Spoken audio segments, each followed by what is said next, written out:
Hello, and welcome back to the quiet. As the rain traces its gentle paths against the glass, we turn our attention to a story that is both a tragedy and a paradox. A tale of a family that built an empire of success, only to see it consumed from within by shadows they themselves cultivated.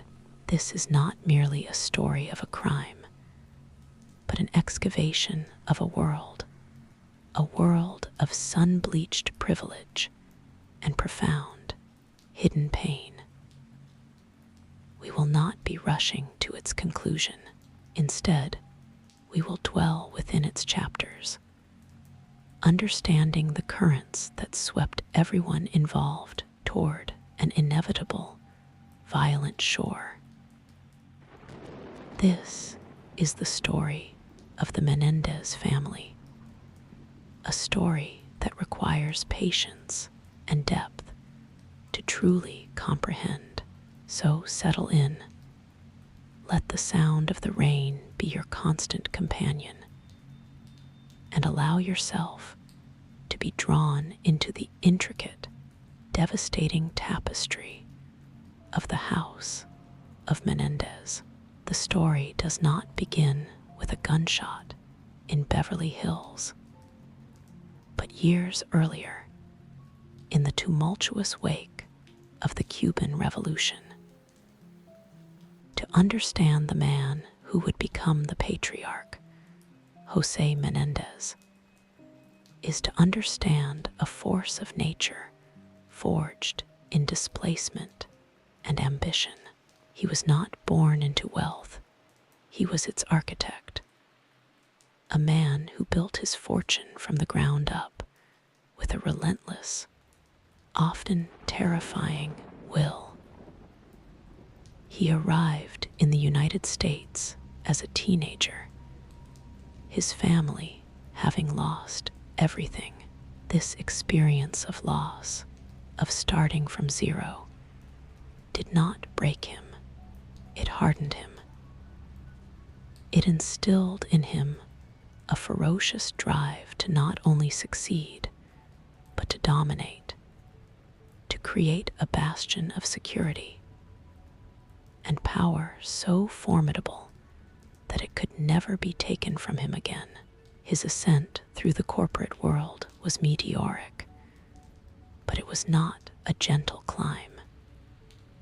It was a conquest. At companies like RCA and Coca-Cola, he was known as a brilliant financial mind, a shark who could dissect a balance sheet with surgical precision and negotiate with a cold, uncompromising intensity.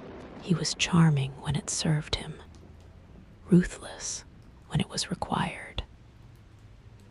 Colleagues described the palpable shift in a room when he entered. He commanded attention not through warmth, but through the sheer force of his presence. By the mid-1980s, he had reached the apex of his career as the president and chief operating officer of Live Entertainment, a video distribution company. He earned over $1 million a year, a titan of industry who had truly achieved the immigrant dream. But for Jose, the corner office and the seven-figure salary were not the end goal. They were merely the tools for his ultimate project, the creation of a dynasty. His family was to be his legacy, his masterpiece, and he would oversee its construction with the same exacting, unforgiving standards he applied to his business dealings. He married Mary Louise Kitty Anderson, a beautiful woman from a small town in Illinois who had been a homecoming queen. Kitty was drawn to Jose's power and ambition, seeing in him a path to a life far grander than the one she knew. In the early years, their life together was a partnership of aspiration. She supported his relentless drive, managing the home, cultivating the right social connections, and presenting the flawless image he required. But as the years passed, and Jose's focus narrowed almost exclusively on his sons, Kitty found herself increasingly isolated. A queen in a gilded castle with no real kingdom to rule, she battled loneliness and a creeping sense of irrelevance, her identity subsumed by her husband's overpowering vision. She developed a fragility, a nervousness that she sometimes medicated with alcohol, her emotional state a delicate barometer for the tension within the household. The primary objects of Jose's dynastic ambitions were his two sons, Lyle and Eric. From their earliest childhood, they were not merely boys to be raised. They were princes being groomed to inherit a throne. Jose's love for them was immense, but it was a love that was conditional, demanding, and punitive. It was a love that sought to sculpt them into perfect replicas of himself, and it brooked no deviation. The household on North Elm Drive in Beverly Hills, a sprawling, luxurious home with a tennis court and a swimming pool, was not a home in the traditional sense. It was a training ground, a boot camp for success, and Jose was the drill sergeant. The stories that would later emerge from Lyle and Eric, corroborated in part by relatives and family friends, painted a detailed and consistent picture of a childhood under siege. The psychological pressure was constant and immense. Jose demanded perfection in all things. In school, an A was expected. An A was a failure that would provoke a searing lecture about laziness and ingratitude. On the tennis court, where both boys showed early promise, a lost match was not a learning experience, it was a humiliation. Jose would reportedly berate them for their mistakes, his criticism not constructive, but destructive, aimed at shaming them into perfection. The fear their father inspired was a physical presence in the house.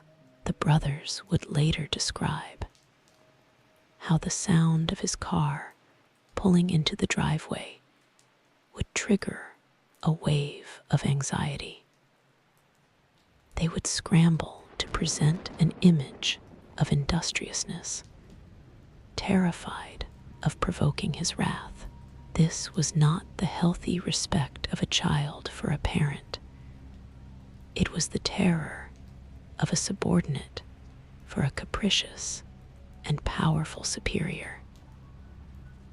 The home was a panopticon, and the warden was always watching, but the control and the psychological warfare were, according to the brothers, only the surface layer of the abuse. They alleged a pattern of severe physical punishment that went far beyond ordinary discipline. They described being beaten with belts, with fists, with tennis rackets. Lyle would testify about an incident where his father, enraged, threw him down a flight of stairs. Eric spoke of being beaten for the transgression of waking his father from a nap. These were not isolated incidents, but a regular feature of their upbringing, a brutal enforcement of Jose's absolute authority. And then there was the most devastating, the most difficult to hear, and the most central allegation of all: sexual abuse.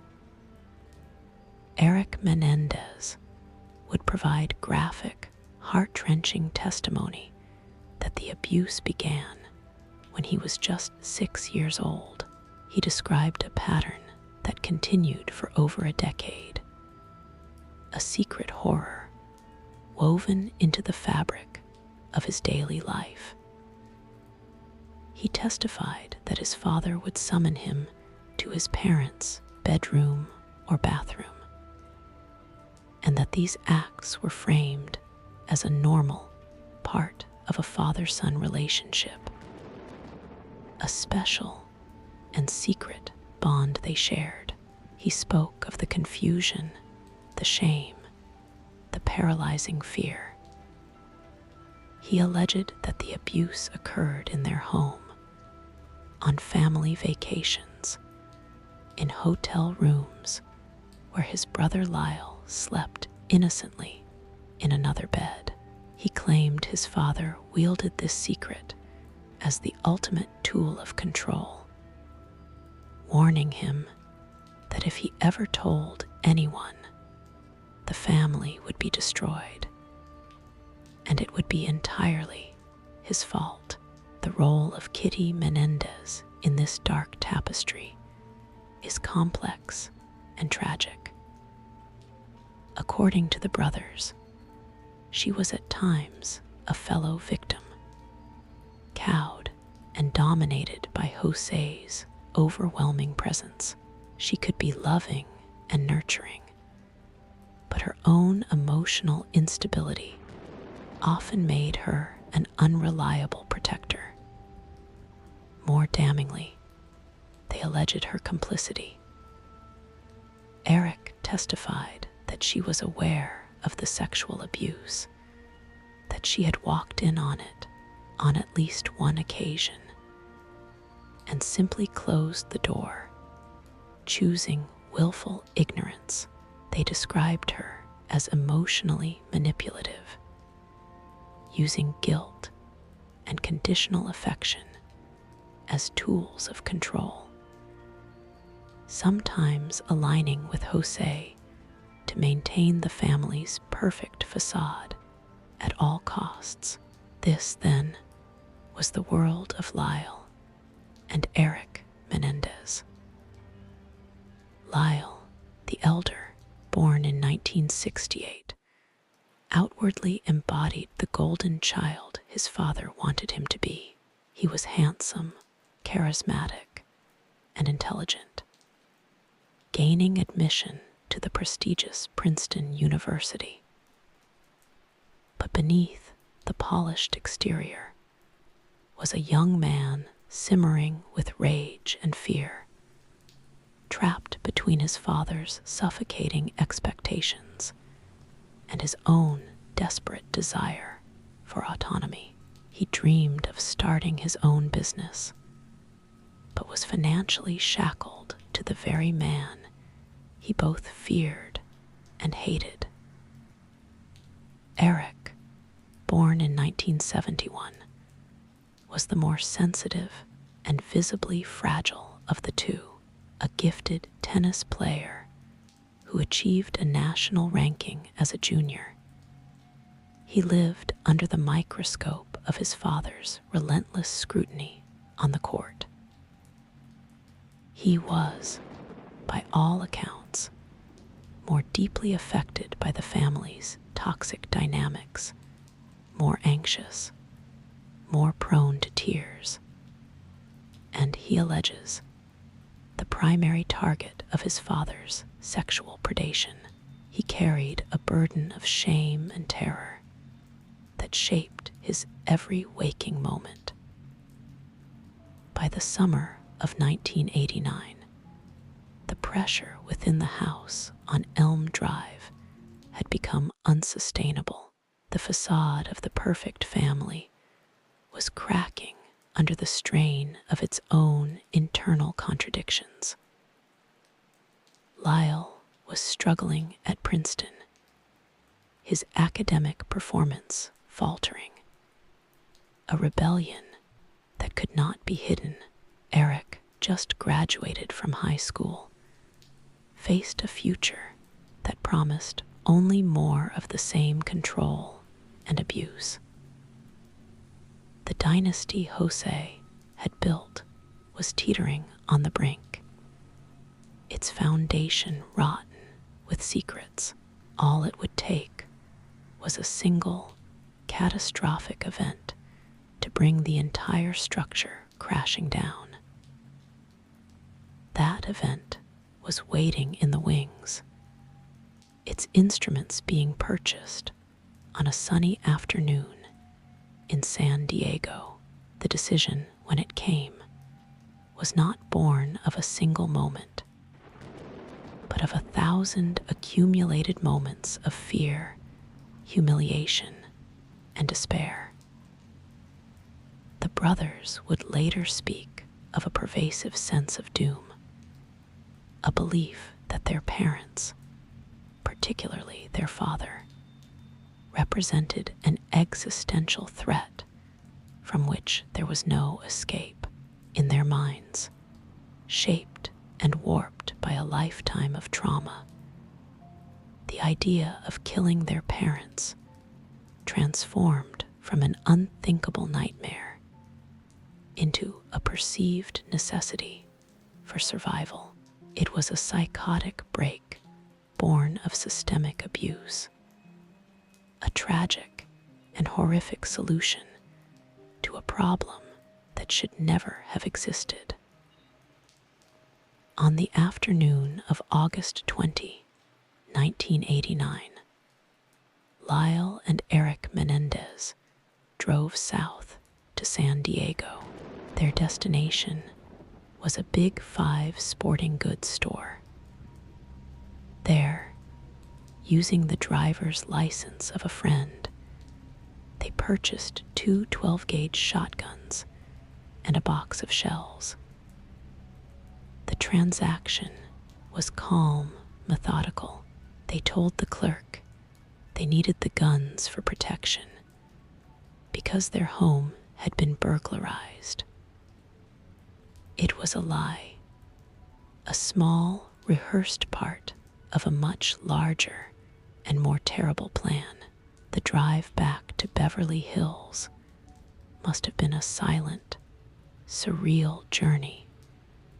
The deadly weight of their purchase in the trunk of the car, a physical manifestation of the decision they had made. That evening, the Menendez household was a portrait of mundane normality. Jose and Kitty had been out for dinner. They returned home and settled into the family room, a comfortable space filled with plush furniture and the glow of the television. Jose sat in his favorite chair, a large, high-backed armchair where he held court. He was eating his customary bowl of ice cream, watching TV. Kitty was on the sofa. The scene was one of quiet, domestic contentment, the very picture of the life they had worked so hard to achieve. It was into this scene of tranquility that Lyle and Eric walked, the shotguns in their hands. There was no confrontation, no dramatic revelation, no last-minute ultimatum from their parents, as they would later claim. The physical evidence and the sheer brutality of what followed would tell a different story. They raised their weapons and opened fire. The noise in the enclosed space must have been deafening. Jose Menendez was shot first. A single, devastating blast to the back of his head, fired at point-blank range. The force was so immense, it essentially obliterated the back of his skull. He was killed instantly, his bowl of ice cream falling to the floor. Upon seeing her husband murdered, Kitty Menendez screamed, a sound of pure, unadulterated terror. She sprang from the sofa and tried to run, but there was nowhere to go. She was shot in the leg, the impact likely throwing her to the ground. As she lay on the floor, wounded and helpless, she was shot again, in the arm and the chest. The scene was one of utter carnage. Then, in an act of almost unimaginable overkill, one of the brothers, the evidence would never conclusively prove which one, walked up to their mother as she lay bleeding and fired the final, execution-style shot directly into her face. Beneath her chin, the violence was not just lethal, it was annihilating. In the ringing silence that followed, the brothers shifted from killers to stage managers.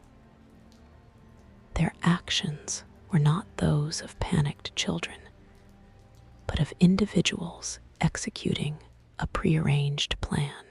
They ran outside to the tennis court, where they used one of the shotguns to smash a window, creating the illusion of a break-in. They scattered the spent shotgun shells in the driveway, hoping to mimic the evidence of a professional mob-style hit. They then got into their car and drove to a movie theater in Westwood, where they purchased tickets for the 10:05 p.m. showing of Batman. They needed an alibi, a documented presence away from the scene of the crime. They did not stay for the entire film. When they returned home, they entered through the broken window they had created, now playing the roles of horrified sons, discovering an unspeakable tragedy. Then Lyle picked up the phone and dialed 911. His performance was masterful.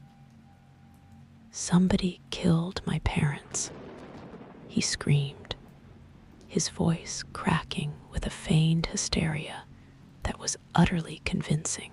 He was sobbing, gasping for breath, perfectly portraying the shock and grief of a loving son. When the police and paramedics arrived, they found the two young men in a state of apparent collapse. The gruesome scene of their parents' bodies laid out before them. For that night, and for the weeks that followed, the mask held perfectly. The brothers were not suspects. They were the primary victims, the tragic orphans of a brutal and mysterious crime. The second act of their lives had begun, an act constructed on a foundation of lies, built upon the very real and very deep foundation of their own suffering. The unraveling would take time, but it was as inevitable as the tide, and it would begin not with a shout, but with the whisper of money being spent. The days following the murders were a whirlwind of media attention and public sympathy. The killing of a wealthy, prominent couple in their own Beverly Hills home was a story that captivated the nation. Lyle and Eric, with their handsome, grief-stricken faces, were the perfect protagonists for this real-life drama.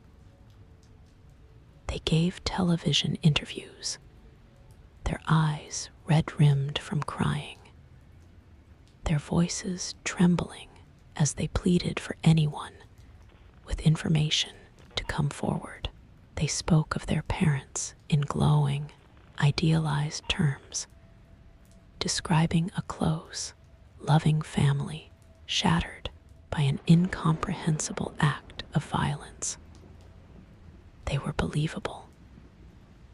The police, led by Detective Les Zoller of the Beverly Hills Police Department, initially pursued the theory that the killings were a professional hit, possibly connected to Jose's high-stakes business dealings in the entertainment industry. The staged crime scene, while containing inconsistencies, was convincing enough in those first chaotic days. But beneath the surface of public grief, a different story was beginning to emerge. With their parents gone, Lyle and Eric were now the sole heirs to an estate valued at approximately $14 million. It was a fortune that represented the culmination of their father's lifelong struggle, and the brothers began to spend it with a speed and recklessness that was breathtaking. It was as if a dam had burst, releasing a torrent of pent-up desire and a sense of entitlement that had been held in check for years by their father's iron control. The spending began almost immediately after the funerals. Lyle walked into a car dealership and purchased a $100,000 black Porsche 911. Eric bought a new Jeep Grand Wagoneer. But these were just the opening acts. They invested $600,000 in a tennis apparel company that Lyle dreamed of running. A business venture his father would have likely dismissed or micromanaged into oblivion. They withdrew $50,000 in cash to pay a psychic, who they hoped could use her powers to lead them to the real killers. They embarked on lavish shopping sprees, buying expensive jewelry and clothes. They traveled extensively, flying first class to New York and Europe, staying in the most luxurious hotels, and dining at the world's finest restaurants. Lyle, fancying himself a Hollywood player, invested $100,000 in a low-budget film and began dating a minor television actress. In a matter of months, they burned through over $1 million. To family, friends, and relatives, this behavior was shocking and deeply troubling.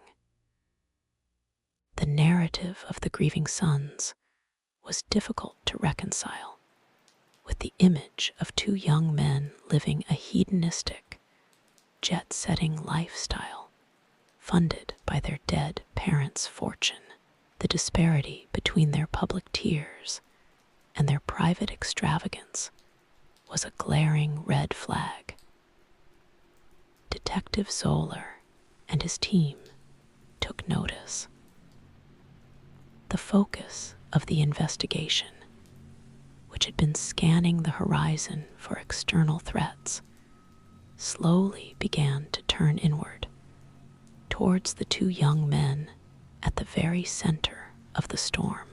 The crucial break in the case came from a source shrouded in ethical complexity.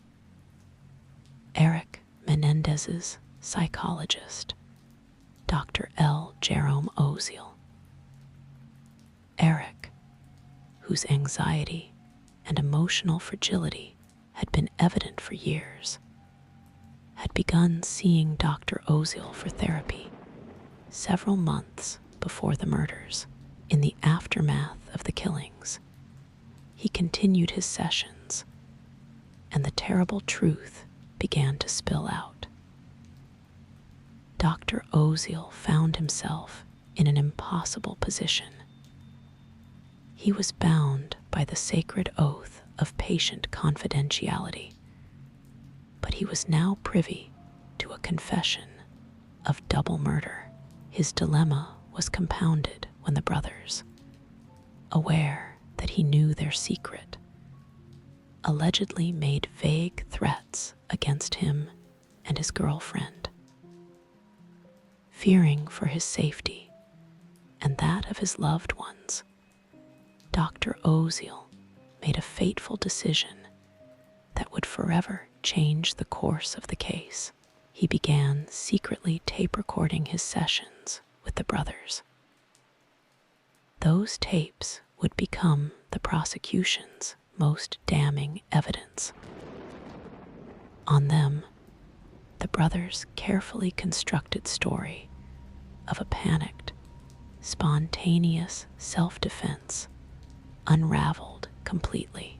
They spoke with a chilling candor about the planning, the deliberate trip to San Diego to purchase the murder weapons. They discussed the killings themselves in graphic detail. They talked about their fear of being caught, but displayed a stunning lack of remorse for their parents. On one tape, Lyle is heard coolly discussing the need to eliminate a potential witness. While the abuse was a central part of their justification, the cold, calculated, and almost clinical nature of their conversations pointed towards something far more sinister than a desperate reaction to an immediate threat. It pointed towards premeditated, execution-style murder, motivated by a complex stew of fear, hatred, and greed. The final thread in the net came from within the family itself. The brother's cousin, Andy Cano, to whom Lyle had recklessly confessed the truth, was tormented by his knowledge. After struggling with his conscience, he eventually went to the police. With the cousin's testimony and the devastating evidence from Dr. Oziel's tapes, the police had the probable cause they needed. On March 8, 1990, nearly 7 months after the murders, the illusion was finally shattered. Lyle and Eric Menendez were arrested at the home of their cousin, Marta Cano, and charged with 2 counts of first-degree murder. The media circus, which had once sympathetically followed their grief, now exploded with a new, more salacious narrative. The handsome, grieving sons were now the cold-blooded killers. The public was captivated, horrified, and deeply divided. The stage was set for a legal battle that would become a national obsession, a trial that would put the American family itself in the dock and force a nation to confront the dark, uncomfortable question of what lies behind the closed doors of a seemingly perfect life. The arrest was not a chaotic scene of struggle and protest. It was a quiet, almost somber affair, the final, logical conclusion to the path the brothers had chosen. When the police arrived at the Kano residence, Lyle and Eric offered no resistance. They were calm, compliant, their faces masks of resignation. The performance was over.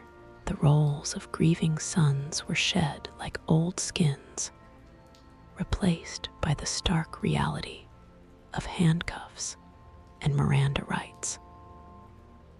As they were led away, the full weight of the media machine descended. Cameras flashing, reporters shouting questions that went unanswered. The story had now irrevocably shifted from a whodunit to a wide unit, and the world was hungry for answers. Their booking into the Lowe's Angels County Jail was a study in contrasts. They were processed like any other murder suspects, fingerprinted, photographed, and issued standard jail clothing. Yet, their case was anything but standard. Their legal team, which would soon become a constellation of high-priced, high-profile attorneys, immediately began maneuvering. The initial priority was bail, a long shot given the nature of the charges, but a battle worth fighting to establish a tone for the defense. The prosecution, now led by Deputy District Attorneys Pamela Bozanish and Lester Kuriyama, argued vehemently against it, painting the brothers as flight risks of unparalleled means. Having already squandered a small fortune, the judge agreed. Lyle and Eric would remain behind bars.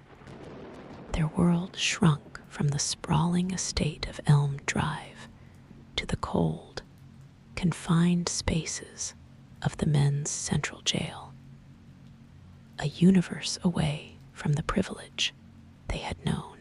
The jail time became a strange, suspended period in their lives. The frantic energy of the spending spree and the constant vigilance of maintaining their lie were replaced by the monotonous routine of incarceration, but their minds were far from idle.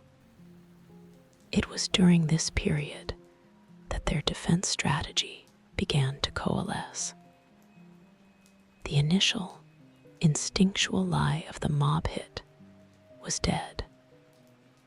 The new defense would be far more audacious, far more complex, and would require them to dismantle, in full public view, the myth of the Menendez family they had so fiercely protected in the weeks after the murders. They would not deny the killings. Instead, they would seek to explain them. They would put their dead parents on trial. Their lead attorneys became the public faces of this daunting task. For Eric, it was Leslie Abramson, a brilliant, fiery, and notoriously aggressive defense attorney with a sharp tongue and a deep well of sympathy for clients she perceived as victims. She was a force of nature in the courtroom, known for her meticulous preparation and her ability to eviscerate witnesses on cross-examination. For Lyle, it was Jill Lansing, a more reserved but equally sharp and strategic lawyer. Together, they began the monumental task of building a case that was not about what happened. That was undeniable. But about why it happened, they began assembling a team of investigators and forensic psychologists whose job was to delve into the deepest, darkest corners of the Menendez family history, to gather every shred of evidence that could support the narrative of a lifetime of abuse, so severe it culminated in a desperate, if horrific, act of self-preservation. The prosecution, meanwhile, was building its own simpler and in many ways more easily digestible narrative. This was a case of greed, pure and simple. Two spoiled, lazy, and entitled young men, tired of living under their father's thumb and eager to get their hands on his millions, had executed their parents in cold blood. The spending spree was not the actions of traumatized young men finally free. It was the manifestation of their true motive. Bozanish and Kuriyama began lining up their own witnesses, friends of Jose and Kitty, who would testify to their love for their sons, business associates who would speak of Jose's pride in his boys, financial experts who would detail the rapid dissipation of the estate. It was a classic, straightforward case of premeditated murder for financial gain. The legal maneuvering in the years leading up to the trial was a complex chess match. There were battles over evidence, over the admissibility of Dr. Ozil's tapes, over the scope of the abuse testimony.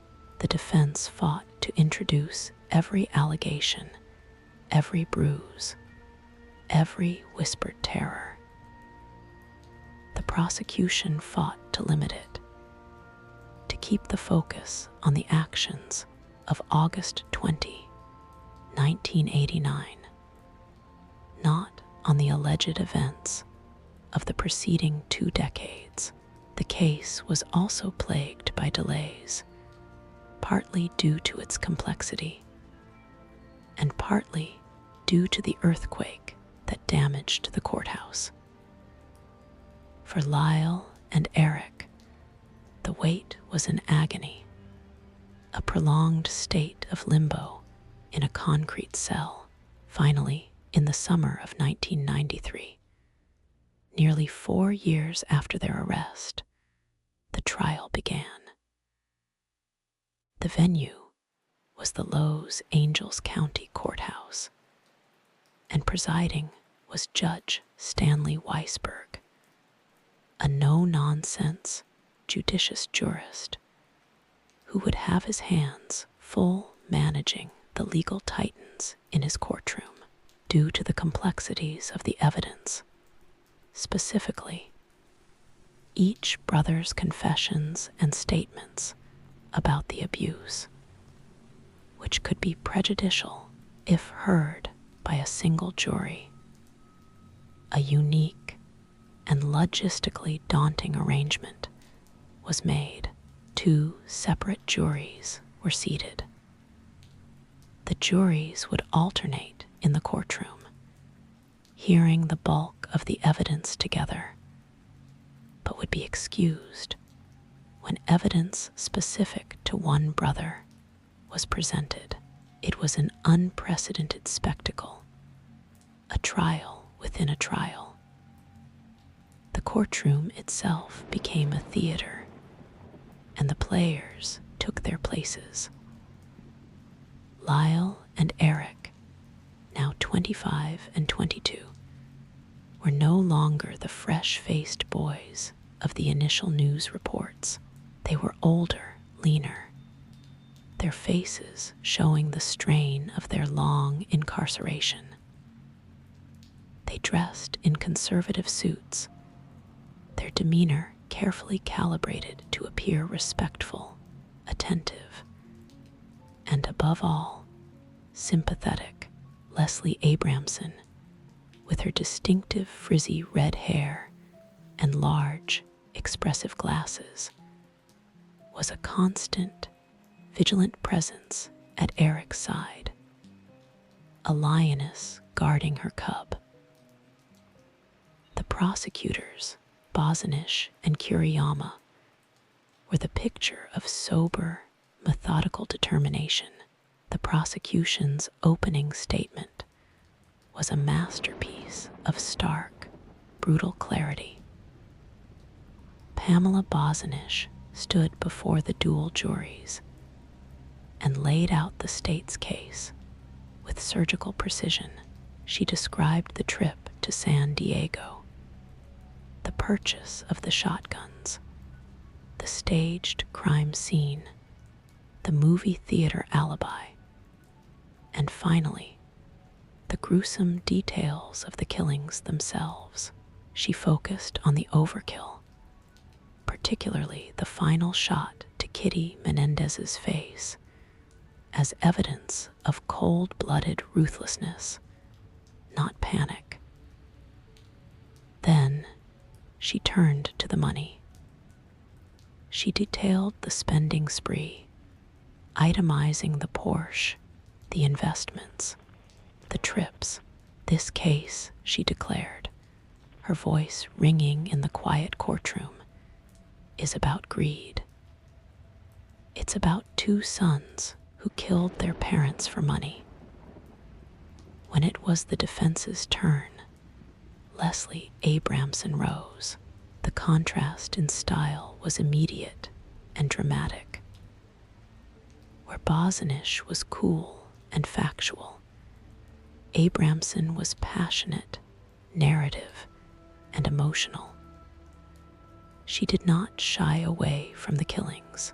Lyle and Eric Menendez shot and killed their parents, she acknowledged bluntly. But then she pivoted.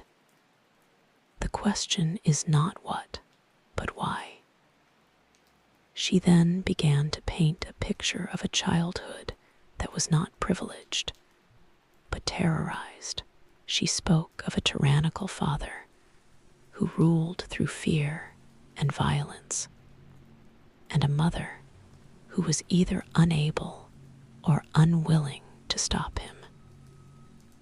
She hinted at the unspeakable abuse that Eric had endured.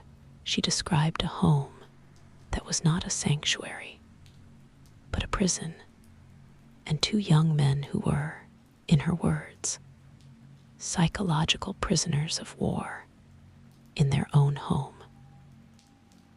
She argued that on the night of the murders, a lifetime of fear and terror culminated in a moment where they genuinely believed their parents were going to kill them to keep their secrets buried forever.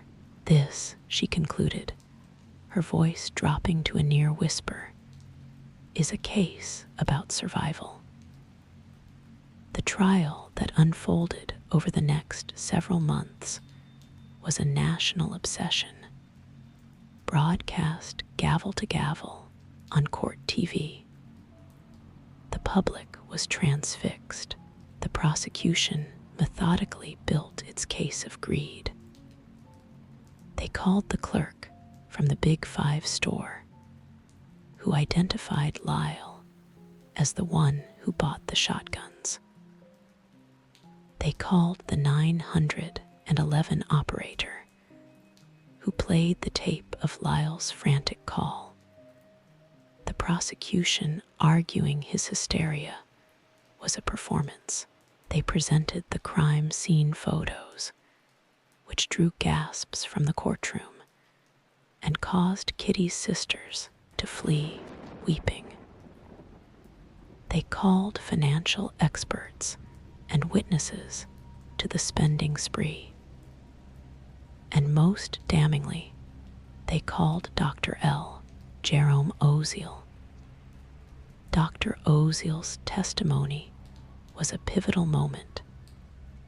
He described his sessions with Eric, both before and after the murders. He testified about the brothers' threats, which justified his decision to tape record them, and then the tapes were played.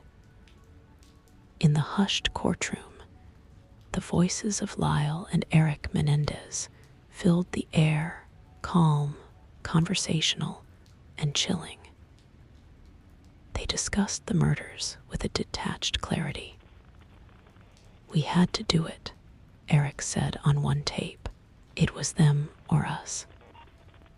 But the coldness with which they spoke, the discussion of finishing the job, the lack of any discernible remorse, it all served the prosecution's narrative of cold-blooded killers. The abuse was mentioned, but on the tapes, it sounded more like a justification, a legal strategy being formulated, rather than the crippling trauma the defense claimed. But then, the defense began its case, and the entire focus of the trial shifted.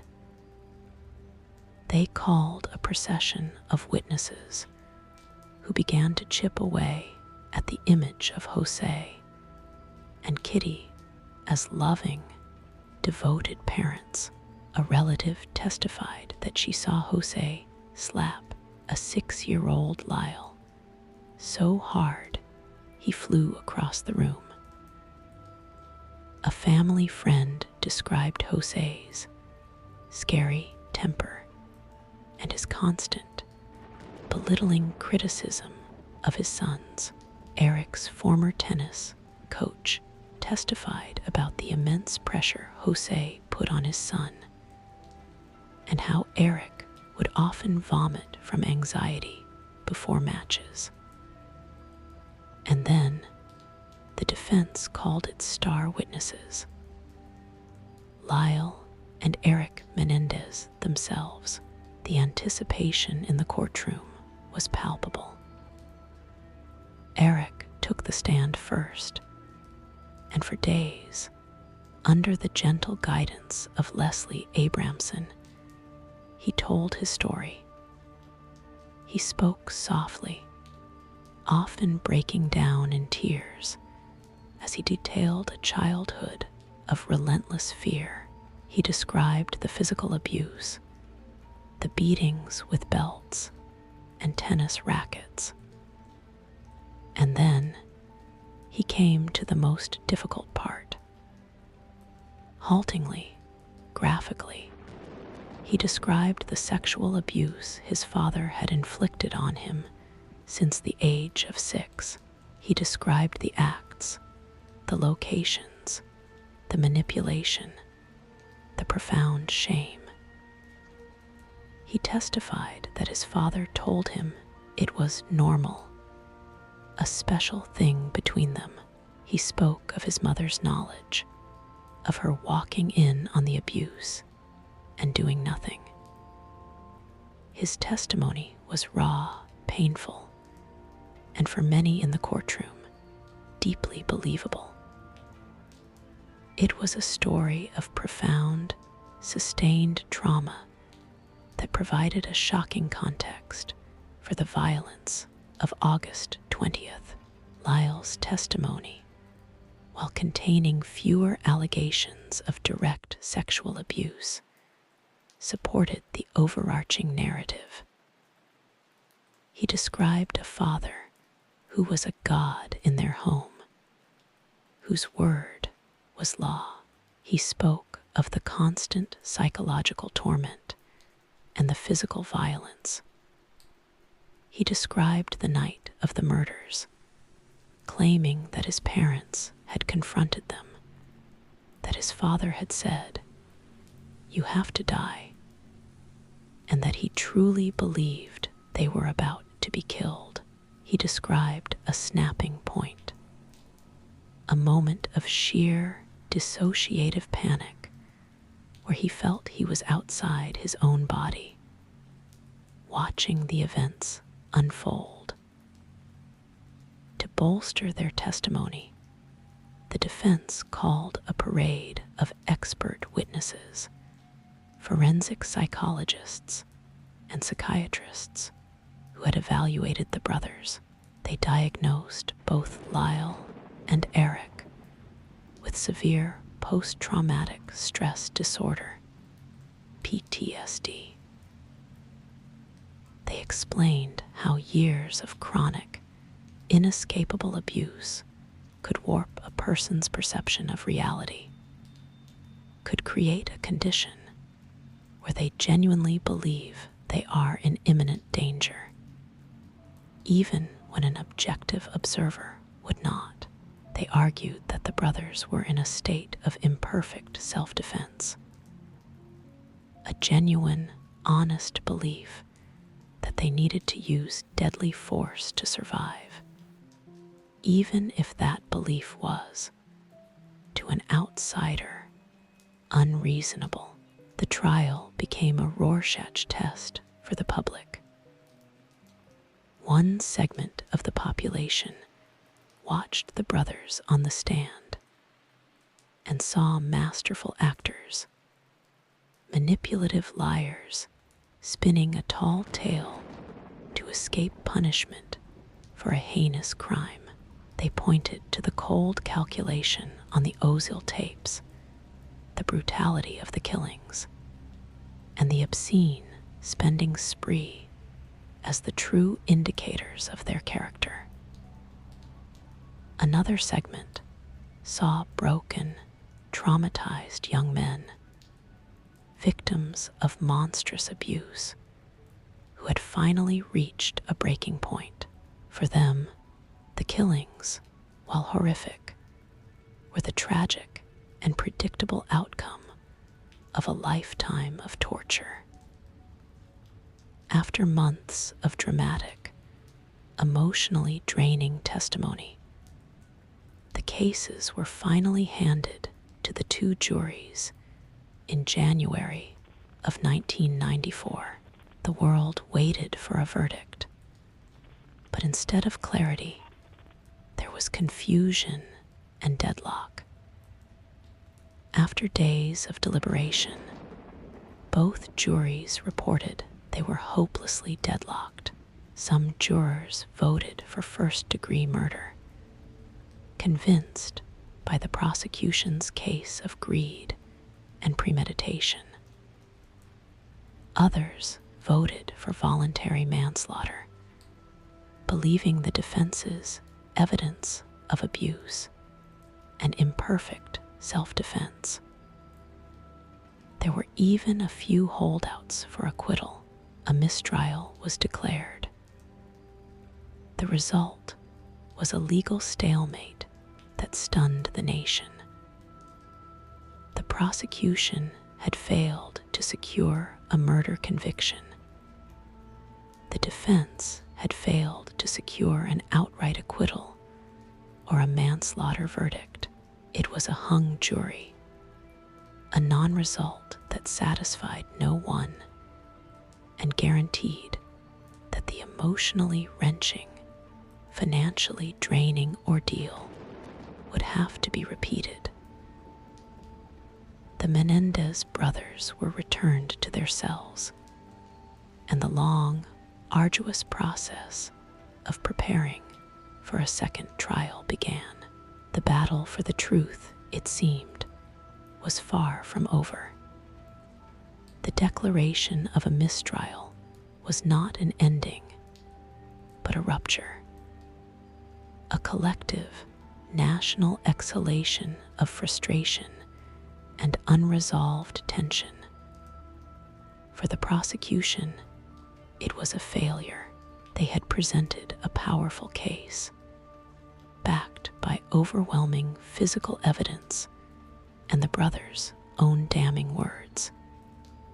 Yet, it had not been enough to secure a unanimous verdict. For the defense, it was a qualified victory. They had, at the very least, saved their clients from a first-degree murder conviction and the very real possibility of the death penalty. They had forced the world to listen to the story of abuse, planting seeds of reasonable doubt in the minds of a significant portion of the populace. For Lyle and Eric, sitting in their cells in the Los Angeles County Jail, the mistrial was a reprieve, a temporary stay of execution, but also a condemnation to repeat the entire, exhausting, soul-bearing process all over again. The interval between the two trials was a period of strategic recalibration. The prosecution, led by the tenacious Pamela Bozanish, conducted a painful post-mortem. The abuse excuse, as they saw it, had worked. The emotional testimony, the tears, the graphic descriptions had clouded the clear, cold facts of premeditated murder. For the second trial, they would not be caught off guard. They would attack the abuse narrative head-on. They hired their own battery of psychological experts, not to diagnose the brothers, but to deconstruct the defense's claims. They sought out witnesses who could paint a more nuanced, if not entirely positive, picture of Jose and Kitty, portraying them as strict, perhaps, but not the monsters the defense had described. Their strategy would be to relentlessly focus on the brothers' actions, the cold calculation of the gun purchase, the brutality of the killings, the gleeful spending spree, and frame the abuse story as a cynical, post hoc fabrication. A script written by clever defendants and their manipulative lawyers. The defense, meanwhile, faced its own challenges. Leslie Abramson and Jill Lansing knew they could not simply replay the first trial. The element of shock was gone. The public, and more importantly, a new set of jurors would be more jaded, more familiar with the story, and potentially more skeptical. They had to find a way to make the narrative of abuse feel fresh and undeniable. They delved deeper, seeking new witnesses, new anecdotes, any piece of evidence that could reinforce the pervasive atmosphere of terror in the Menendez home. They also had to prepare their clients for another grueling cross-examination, knowing the prosecution would be far more aggressive in challenging their credibility. A significant legal shift occurred that would profoundly impact the second trial. Judge Stanley Weisberg, who would again preside, made a series of crucial rulings that narrowed the defense's playing field. Most importantly, he barred the defense from arguing imperfect self-defense as a direct pathway to a verdict of voluntary manslaughter. This was a devastating blow. In the first trial, jurors who believed the brothers genuinely feared for their lives, even if that fear was unreasonable, could vote for manslaughter. Now, that option was severely restricted. The jury's choices would be essentially binary: murder or acquittal. The defense would have to argue brothers' mental state was so impaired by a lifetime of abuse that they lacked the specific intent to commit murder. A much higher bar to clear. The second trial began in the fall of 1995. The atmosphere in the courtroom markedly different from the first.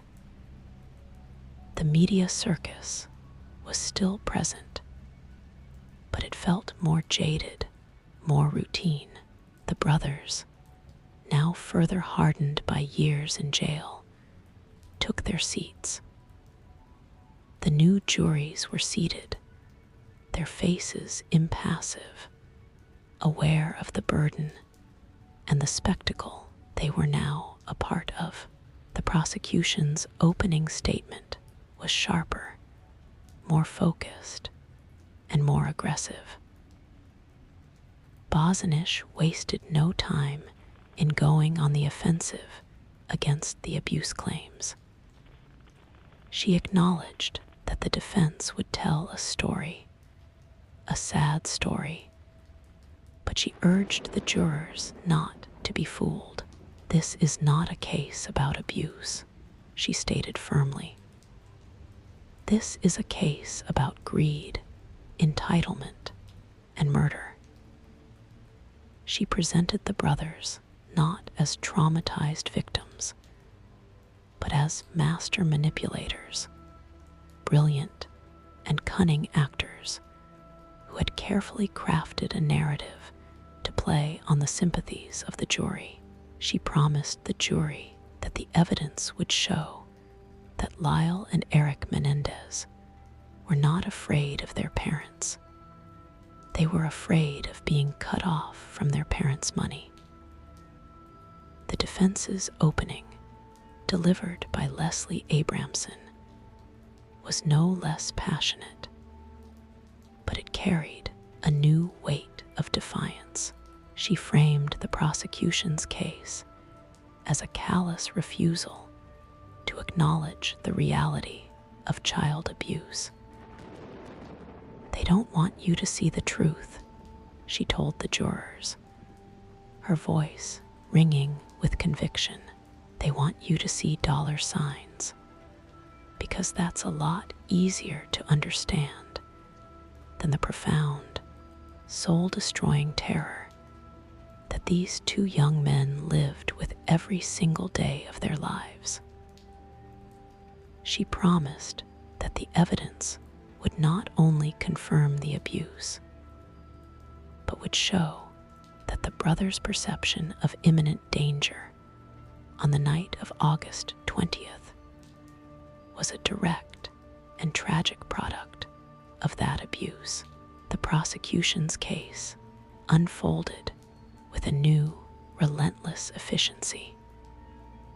They presented their core evidence again: the gun purchase, the 911 call, the grisly crime scene photos, the Ozil tapes.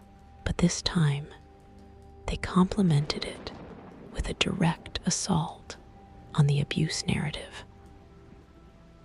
They called witnesses who described Jose as a proud, involved father who bragged about his son's accomplishments.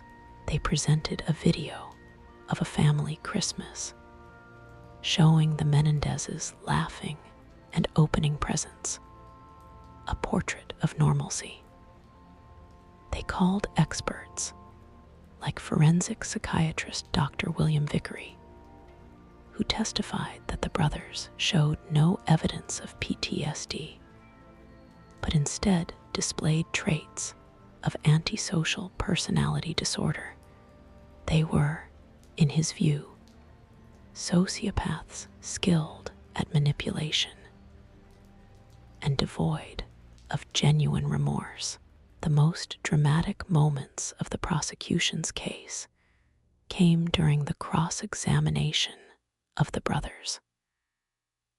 When Eric took the stand and began his tearful testimony about the abuse, the prosecutors were ready. They confronted him with inconsistencies in his story, with the coldness of his words on the Ozil tapes. They pressed him on the spending spree, forcing him to account for every extravagant purchase, framing it not as the behavior of a liberated abuse victim, but of a greedy heir celebrating his newfound wealth. They presented him as a liar, a fabulist whose story changed to suit his needs. The cross-examination of Lyle was even more brutal. The prosecution portrayed him as the mastermind, the colder, more calculating of the two. They highlighted his ambition, his desire to be a big shot in Hollywood, his resentment of his father's control over the money. They played sections of the Ozil tapes where Lyle sounded calm and strategic, discussing the need to take care of potential witnesses. They worked to strip away any vestige of sympathy, painting a portrait of a narcissistic young man who saw his parents as obstacles to be removed. The defense fought back fiercely.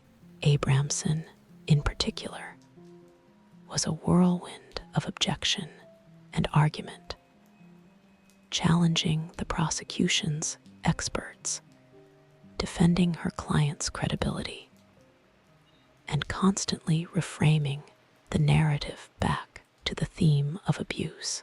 They presented their own psychological experts who robustly defended the PTSD diagnosis, explaining how chronic trauma could lead to dissociation, to a fractured sense of reality.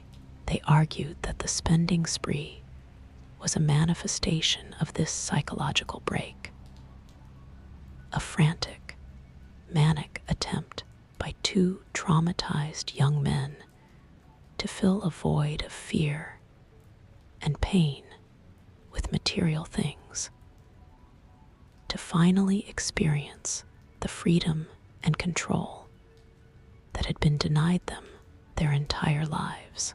But the legal landscape had shifted against them. Judge Weisberg's rulings had hemmed them in. Without the ability to argue imperfect self-defense directly to the jury, their options were limited. They were left arguing that the brothers' mental state was so severely impaired that they could not have formed the malice aforethought required for murder. It was a difficult, nuanced legal argument, a far cry from the powerful, emotional appeal to sympathy that had resonated with some jurors in the first trial. The closing arguments were a study in contrasting realities. The prosecution presented a simple, powerful timeline: greed, planning, execution, celebration. They held up the shotgun shells, the receipts for the Porsche, the photos of the bodies. Look at their actions, Bosnish implored the jury. Their actions tell you everything you need to know about their state of mind. Leslie Abramson, in a final, impassioned plea, begged the jury to look deeper. You can't judge the actions of a lifetime of abuse through the lens of a normal childhood, she argued, her voice thick with emotion. They were not normal. Their world was not normal. It was a house of horrors, and on that night, the horror finally consumed them. The juries deliberated, The wait was shorter this time. The legal parameters were clearer, the choices more stark. On March 20, 1996, the verdicts were read in a tense, packed courtroom. Lyle and Eric Menendez were found guilty of 2 counts of first-degree murder. The verdict included the special circumstances of multiple murders and murder for financial gain. The brothers showed little emotion, a quiet acceptance settling over their features. The legal battle was over. The narrative of abuse, which had once deadlocked 2 juries, had ultimately failed to convince these. The trial now moved into the penalty phase. The same juries would decide whether the brothers would be sentenced to death by lethal injection or life in prison without the possibility of parole. It was another mini trial, another chance for the defense to plead for mercy. They presented mitigating evidence, once again detailing the history of abuse. Family members, including Kitty's own sister, pleaded for their lives. Leslie Abramson gave what many considered her most powerful speech, acknowledging the terrible nature of the crime, but begging the juries to see the broken children inside the men, to understand that a sentence of death would be a final, cruel extension of the violence that had marred their entire lives. Once again, the juries deadlocked, this time on the question of the death penalty. The vote was not revealed, but the inability to reach a unanimous decision for execution meant the automatic sentence was life in prison without the possibility of parole. On July 2, 1996, Judge Stanley Weisberg formally sentenced Lyle and Eric Menendez to life in prison without parole. As the judge spoke the words that condemned them to spend the rest of their natural lives behind bars, the brothers remained stoic. They were then led away, back to the custody of the California Department of Corrections. Their journey from the opulent halls of 722 North Elm Drive to the sterile, confined cells of the state prison system, now complete. The saga was over. The legal battle had lasted 7 years from the night of the murders. The Menendez family was erased. The fortune was gone, consumed by legal fees. The house was sold. The case left a permanent scar on the American legal landscape, a deeply controversial Rorschach test that continues to be debated to this day. Were they monstrous patricides who manipulated the system, or tragic victims of abuse who finally snapped?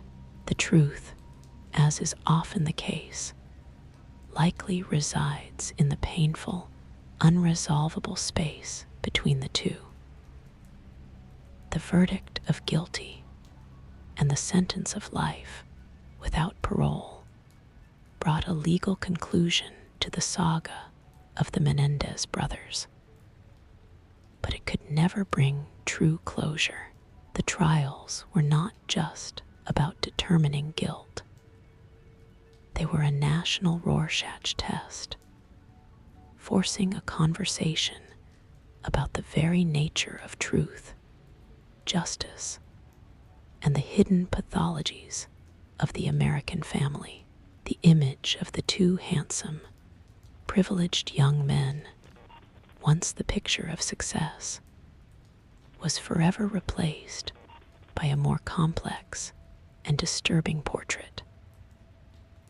Were they cold-blooded, calculating patricides, or were they the tragic, broken products of a home that was a private hell? The prosecution's narrative was one of clear, unadulterated greed. It was a story as old as time, the desire for wealth and freedom, unshackled from parental control, leading to the ultimate betrayal. The evidence was stark and compelling. The calculated purchase of the shotguns, the brutal execution, the meticulous staging of the crime scene, and the obscene, frantic spending spree that followed. This narrative painted Lyle and Eric as the ultimate villains, spoiled, entitled, and morally bankrupt. They were seen as master manipulators who, when finally caught, concocted a tale of horrific abuse to play on the sympathies of a jury.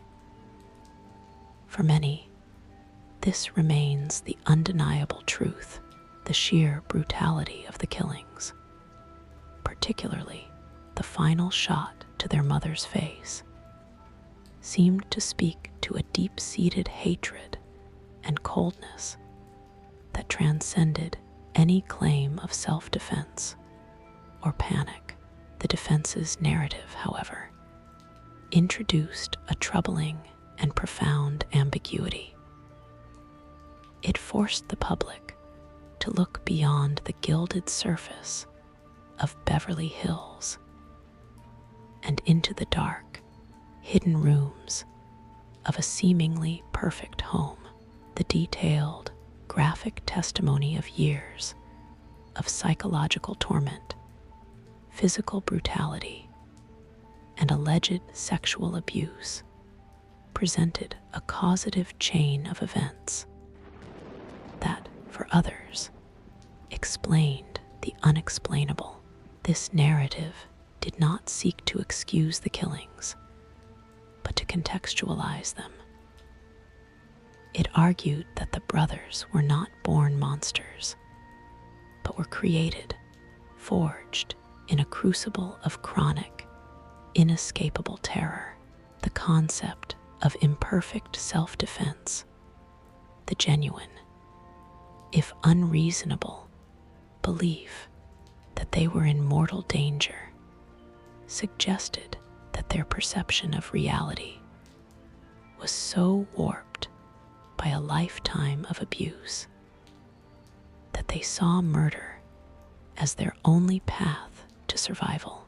The hung jury in the first trial was a testament to the power of this defense. It proved that a significant portion of society was willing to look at the why with as much intensity as they looked at the what. It acknowledged that the context of a crime could be as important as the crime itself. The second trial, with its narrowed legal options and more aggressive prosecution, ultimately resulted in a conviction. But it did not erase the questions the first trial had raised. The legacy of the Menendez case is multifaceted. Legally, it stands as a landmark example of the abuse excuse being used on a national stage.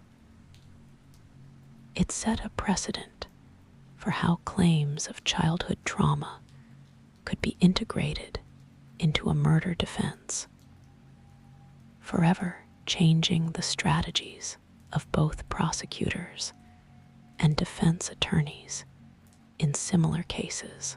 It forced the legal system to grapple with the complex ways in which long-term psychological trauma can impact a person's state of mind and their capacity to form criminal intent. Culturally, the case shattered the myth of the idyllic, wealthy American family.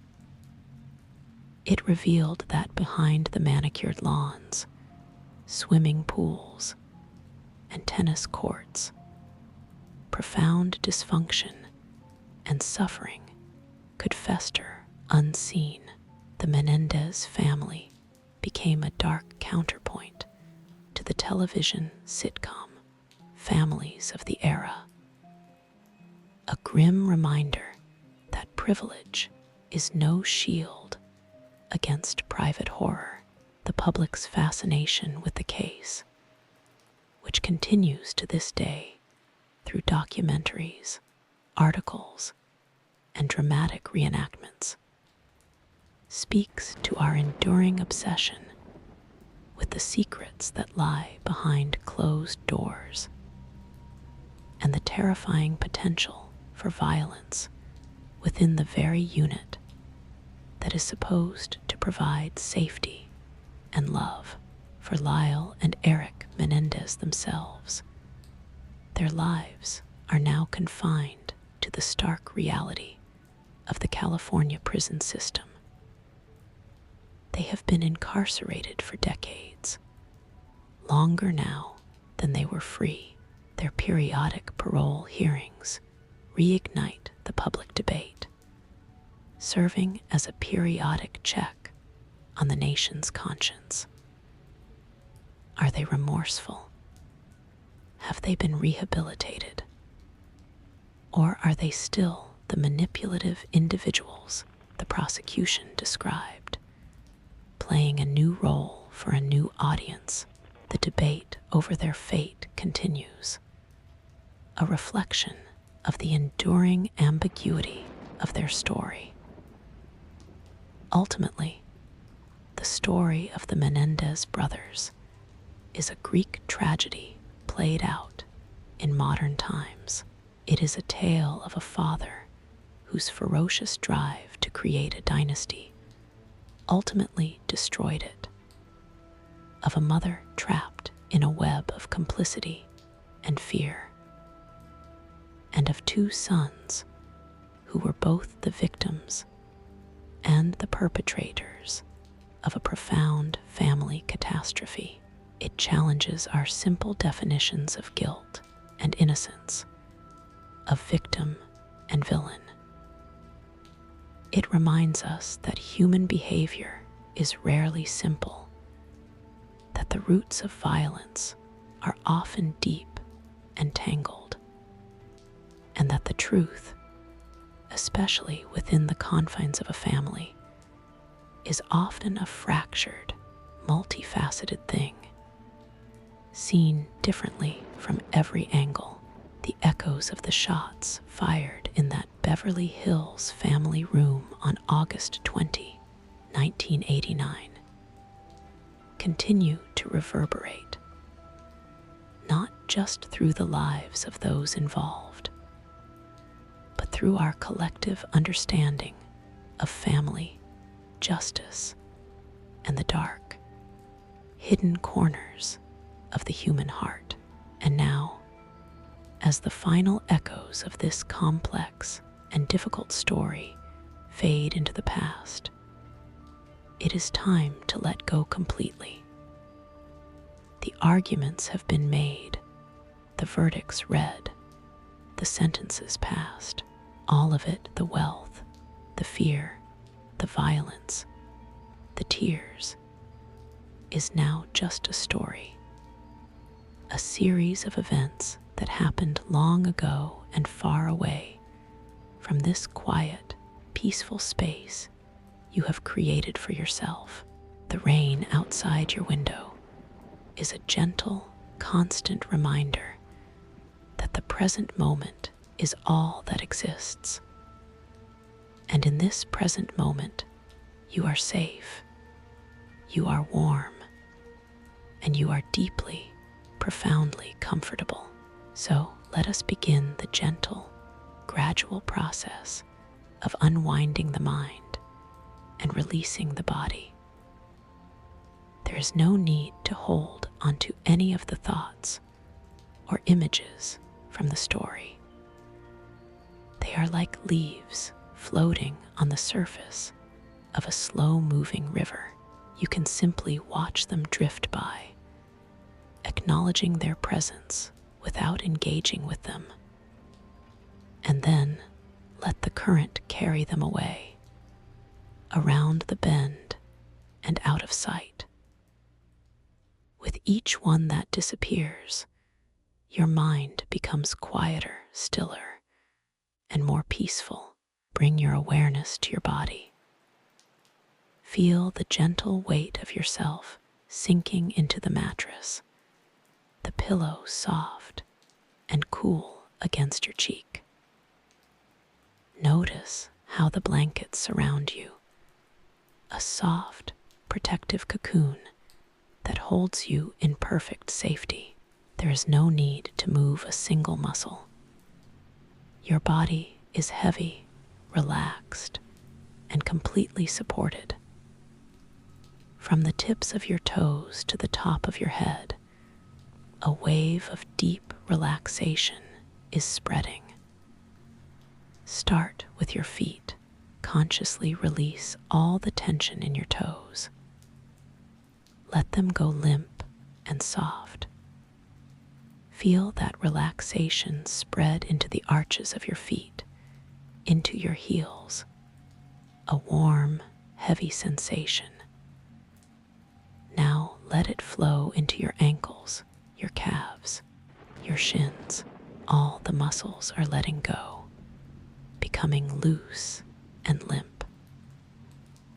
The feeling of heaviness moves up into your knees and your thighs, the largest muscles in your body finally surrendering their daytime duty of holding you up. They are sinking, melting into the bed. Feel this deep relaxation spreading into your hips and your lower back, an area that often holds stress. Let it all go. Imagine a warm, heavy weight settling here, soothing any residual tightness. Let the wave of calm move up through your abdomen, your stomach, your chest. With every heartbeat, with every slow, deep breath, you are becoming more and more relaxed. Your breathing is slow and effortless, a gentle tide washing in and out. Your shoulders, which carry so much of the day's burden, are now dropping away from your ears. Let them sink heavily into the bed. The tension in your neck is dissolving, your head feeling comfortably heavy on the pillow. Now bring your awareness to your face. Relax your jaw. Let it fall slightly open. Soften your tongue. Smooth out your forehead. There is no need to furrow your brow. Relax the tiny muscles around your eyes. Let your eyelids be heavy, resting peacefully. Every single muscle in your body is now in a state of profound rest. You are completely and utterly relaxed. And all the while, the rain continues its ancient, soothing song. Listen to it now not as a sound, but as a feeling. It is the sound of the world being washed clean. Each droplet is a tiny release, a letting go. Imagine it falling on a vast, dark forest. You are deep within this forest, safe and dry in a secluded shelter. You can hear the rain tapping gently on a canopy of leaves above you, a soft, percussive whisper. Each drop gathers on a leaf before sliding free, falling to the soft, mossy earth below. The air is cool and clean, smelling of wet earth and pine. The rain is washing away the dust of the day, the complexities of the story, the noise of the world. It is cleansing your mind, carrying every thought, every worry, every lingering image down into the rich, dark soil, where it is absorbed and transformed into silence. With every exhale, you are releasing a little more of the world. You are breathing out the past and the future. You are breathing in the quiet, the stillness, the deep, dark peace of the night. There is nothing you need to do. There is nowhere you need to go. There is nothing you need to figure out. Your only purpose in this moment is to rest, to be, to exist in this state of perfect, supported tranquility. Your mind is becoming as still as a mountain lake on a windless night. The surface is smooth and black, reflecting a sky full of stars. Any thoughts that arise are like distant, silent birds flying across the horizon. They do not disturb the water's perfect calm. You are drifting away from the shore of wakefulness, floating gently into the open, boundless sea of sleep. The sound of the rain is the only thread connecting you to the waking world, and that thread is becoming thinner, more delicate, more translucent with every beat of your heart. It is a silvery, shimmering thread, and it is guiding you home to the very heart of sleep, to a place of absolute safety and quiet. There is a silence here, beneath the rain, that is not empty, but profoundly, richly full. It is the peace of a deep, underground cavern, where crystals have grown in perfect silence for 1,000,000 years. It is the peace of a library in the deepest hours of the night, where all the stories are asleep on their shelves, their covers closed, their characters at rest. It is the peace of a snow-covered landscape, where every sound is hushed by a thick, soft blanket of white, and the world is held in a silent, sacred pause. Let this peace enter you. Feel it flowing into you with every breath. It is a cool, soothing presence, moving through your bloodstream, calming your nervous system, slowing your heart to a soft, steady, rhythmic drum. It is a lullaby for your soul. This peace is filling you from the soles of your feet to the top of your head. You are being recalibrated for rest. You are being returned to your most natural, essential state of being. A state of pure, undisturbed tranquility. There is no past here. There is no future. The world of courtrooms and mansions, of shotguns and secrets, has dissolved. It was a dream, and you are now waking from that dream into a deeper, more real, more peaceful reality. You are floating, weightless, on a calm, dark ocean. The water is as warm as blood, and it supports you completely, rocking you gently. You are cradled in the arms of the deep. You need do nothing. You are safe. You are held. You are so deeply, profoundly loved by this silence, by this darkness, by this peace. You are merging with the night itself. The boundaries of your body are softening, blending with the quiet darkness of the room. You are not just in the peace, you are the peace. You are a part of the silence, a note in the lullaby, a star in the dark sky of sleep. The rain is beginning to fade now, its work nearly complete. It has sung its song of cleansing, and now it is retreating, its gentle patter growing softer and more distant.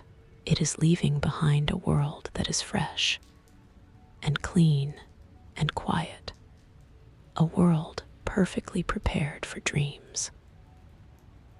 The last thing you hear is the faintest, softest whisper of a droplet, a final blessing for your journey. You are there now. You have arrived at the threshold.